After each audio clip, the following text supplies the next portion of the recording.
భారతదేశంలో బడ్జెట్‌కి పితామహుడు ఎవరు? అని చెప్పేసి మిమ్మల్ని ఎగ్జామినేషన్ పాయింట్ ఆఫ్ వ్యూలో క్వెషన్ అడిగితే, మీరు చెప్పాల్సినటువంటి ఆన్సర్ జేమ్స్ విల్సన్. ఈయన స్కాట్లాండ్‌కి సంబంధించినటువంటి ఆర్థికవేత్త. సో, ఈయన ఈస్ట్ ఇండియా కంపెనీలో భారతదేశంలో వర్క్ చేస్తా ఉండేవాడు.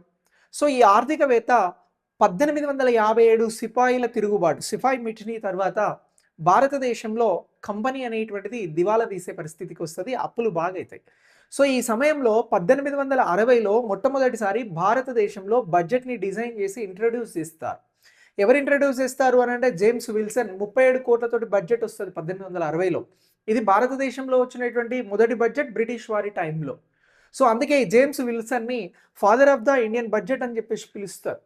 సో, ఈ బడ్జెట్ తర్వాత భారతదేశానికి స్వతంత్రం వచ్చిన తర్వాత 1947 ఆగస్టు 15 మనం స్వతంత్రం పొందిన తర్వాత 1947 నవంబర్ 26న షణ్ముగం చెట్టి గారు భారతదేశంలో బడ్జెట్‌ని ప్రవేశపెడతారు.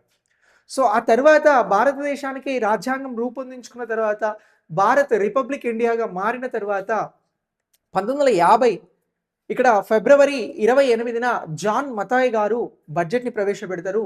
సో, ఇలా బడ్జెట్ అనేటువంటిది ఎవరెవరు ప్రవేశపెట్టారు బ్రిటిష్ వారి టైంలో, ఆ తర్వాత భారతదేశానికి స్వతంత్రం వచ్చిన తర్వాత, భారతదేశంలో రాజ్యాంగం వచ్చిన తర్వాత అంటే ఈ ముగ్గురు పేర్లను గుర్తుంచుకోవాలి.